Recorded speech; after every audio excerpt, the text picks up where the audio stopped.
Hallå!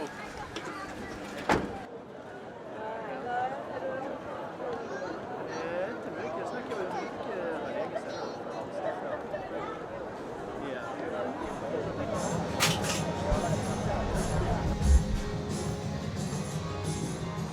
Fan vad du vill.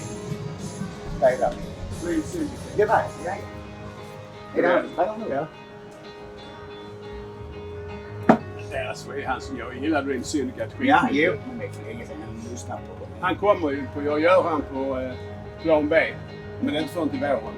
Jag gör ungefär 10 konserter där. Som jag har gjort här istället. Ja. Det får vi se hur det känns. Jag började importera skivor för lite mer än 50 år sedan. Från England. Och då gjorde jag det därför att jag var en stor konsument på skivor. LP-skivor. Eller vinyl som det heter idag. Och då la jag på 2-3 kronor till kompisar. Så fick jag mina egna gratis. Så det växte det. Jag träffade en kompis som också var intresserad av just detta. Så det här med att starta skivaffär, det växte samtidigt. Ja, och då blev det så att jag öppnade tillsammans med 3 andra kompisar. Och efter ett tag blev vi 5. Per och Jalle hade folkrock i Göteborg plus jättemånga andra ställen. Jag hade Helsingborg, Kristianstad, Malmö, Lund. Så 10-11 som hette namnet folkrock. Det finns fortfarande en kille i Borlänge, Ingemar, som har fått låna namnet for free. Och den heter fortfarande folkrock också.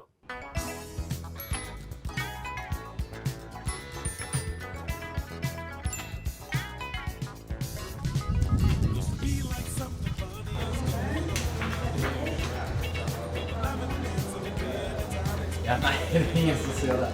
Nej, jag har sett det.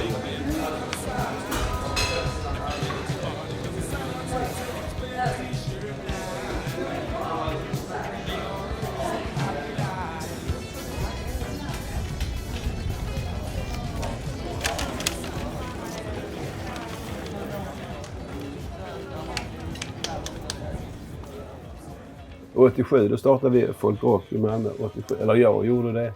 Från början var det skivor bara där nere. Här uppe satt mäklare. Alltså mäklare på försäkringar och aktiemäklare.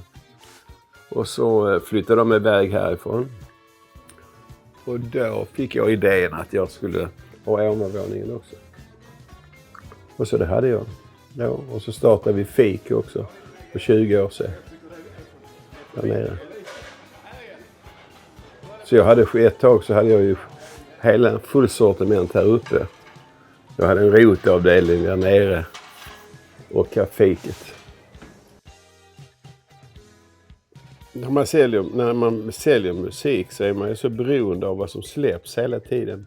Och utifrån vad som släpps kan man säga att det är 2 kriterier. Det ena kriteriet är ju vad folk vill ha. Andra kriteriet är vad man själv vill spela och försöka sälja. Ja, det blir inte så. När man business så bestämmer man inte alltid själv. Kunden bestämmer ju massor. Inte en kund, alla kunder tillsammans naturligtvis. Man kan ju inte ha business och ingen vill handla. Man kan säga då att Pirate Bay kom ju då, vi säger cirka år 2000, lite tidigare kanske. Och framförallt blev ju studentstäderna påverkades ju först. Därför många av dem som pluggade hade ju datorer naturligtvis. Så att Lund var en av de städerna som påverkades väldigt snabbt. Och sen så kom ju Spotify ganska snart efter ju. Och då försvann ju alla skivbutiker kan man säga försvann.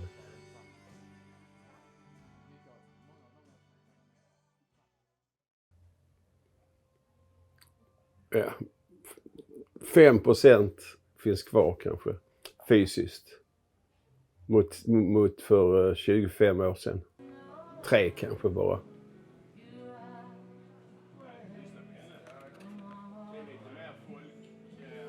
Så jag fick göra mig av med 3 butiker och bestämde mig för att satsa på Malmö. Eftersom det var den största staden. Och så växte sig allting sakta men säkert lite mer. Till vad det var till och med sista april 2024.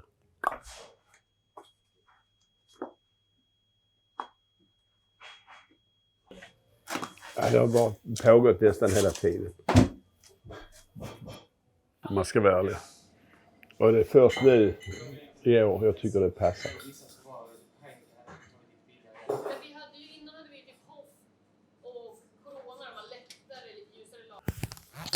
För nu var jag intresserad av att dra ner lite på tempot. Och så nu har jag hittat en annan lokal tillsammans med Jessica. Där vi öppnar Lilla Folkrock. Och sen så vill jag tillbaka till ursprungsmodellen.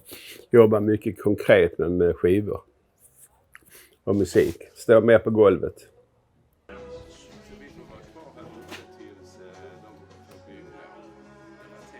Nej, jag hoppas Sten vill jobba lite på fredag och lördag och så. Men han är ju också panschis ju.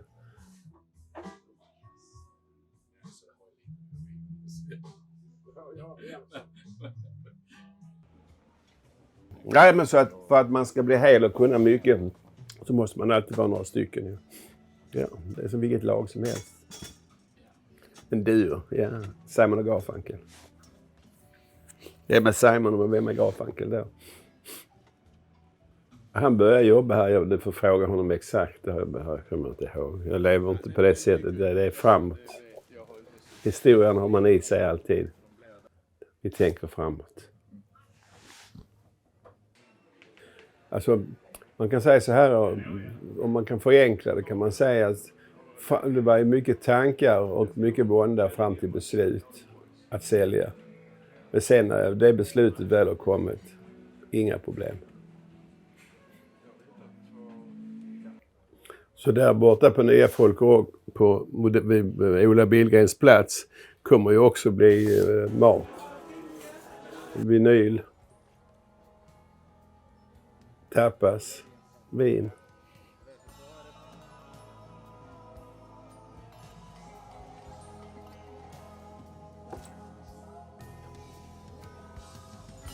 Det är mitt liv. Musik, business, starta nya grejer. Jag lever på det tillsammans med kärleken och mina barn och vänner.